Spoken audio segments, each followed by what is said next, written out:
আমরা যারা house wife আছি তাগো মাছ কাটা ধরতে গেলে প্রতিদিনের কাজগুলোর মধ্যে একটা, তার উপরে মাছ যদি আইসটা এলাবে থাকে তাইলে তো কাম হারছে। পুরা ঘরই মাছের আইসটা দিয়া হোলি খেলে। আইসটা গিনি গড় বড়া পাখির মতন উইরা উইরা জায়গায় জায়গায় যায়া পড়ে।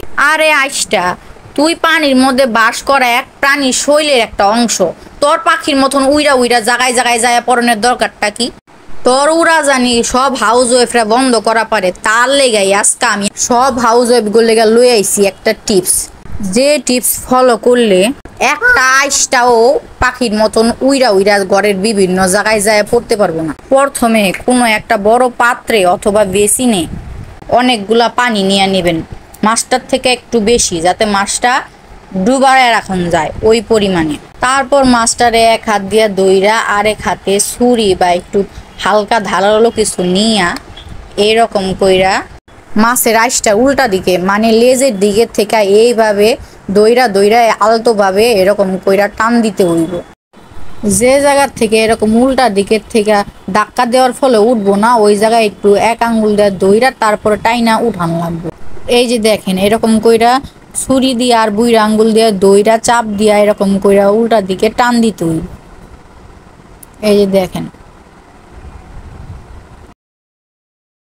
এরকম কইরা খুব সহজেই আপনি মাছের সব আইসটা উঠায় ফেলা পারবেন। আর আপনার ঘরের সাইড দিকে পাখির মতো আইসটা উইরা যায় বিভিন্ন জায়গায় পড়বো না। আর একটা একটা কইরা আইসটা টুকায়া পরিষ্কার করণের কোনো টেনশনও থাকবো না, কষ্টও লাগবো না।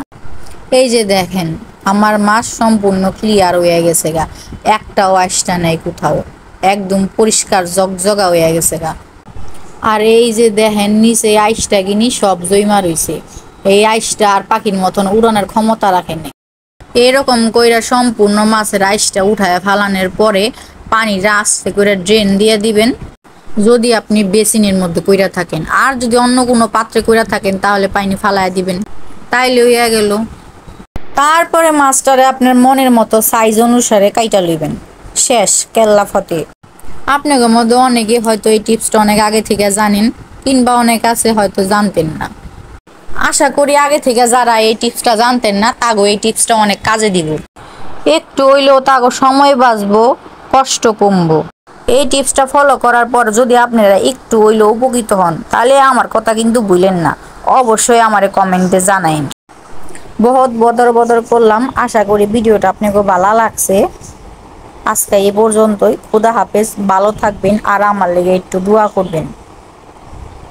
ধন্যবাদ।